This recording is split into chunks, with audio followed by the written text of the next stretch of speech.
சென்னை மாநகரத்தில் பல்வேறு குற்றச்சம்பவங்கள் நடைபெற்றுக் கொண்டிருக்கின்றன. இந்த ஆட்சியாளர் தடுத்து நிறுத்த முடியல. பட்டம் பகல்ல ஒரு கட்சியுடைய மாநில தலைவர் வெட்டி சாய்க்கிறார். இதுவரை உண்மை குற்றவாளிகளை கண்டுபிடிக்க முடியல. அதே போல திருநெல்வேலி காங்கிரஸ் கட்சியுடைய மாவட்ட தலைவர் எரித்து கொல்லப்படுகிறார். இதுவரை கண்டுபிடிக்க முடியல. அது மட்டும் இல்லாம தினந்தோறும் கொலை கொள்ளை சம்பவம் நடந்துகிட்டே இருக்குது. நாங்குநேரியில் பார்த்தா 2 இருசக்கர வாகனத்தில் சாலையில சென்றுட்டு இருக்காங்க. ஒரு இடத்துல மக்கள் நின்று கொண்டிருக்கிறாங்க. இந்த போதை ஆசாமிகள் அவங்க வெட்டி சாய்க்கிறாங்க.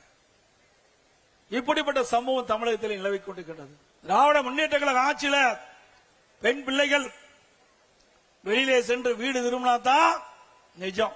ஏண்டதலுக்கும் சிறுமிகளுக்கும் பாதுகாப்பு இல்ல, பெண்களுக்கும் பாதுகாப்பு இல்ல, பாட்டிமார்களுக்கும் பாதுகாப்பு இல்ல. இவ்வளவு மோசமான ஆட்சி இந்தியாவில் எங்கேயும் பார்க்க முடியாது. இன்றைக்கு அண்மையில் பாத்தீங்கன்னா பல்வேறு சம்பவங்கள். இன்றைக்கு தூத்துக்குடி மாவட்டம் விளாத்திக்குளத்தில் பாத்தீங்கன்னா பள்ளி மாணவி பள்ளிக்கு சென்ற பொழுது வீடு திரும்பல, அத பாலியல் துன்புறுத்தி கொலை செஞ்சிருக்கிறாங்க. நல்லா சிந்திச்சு பாருங்க.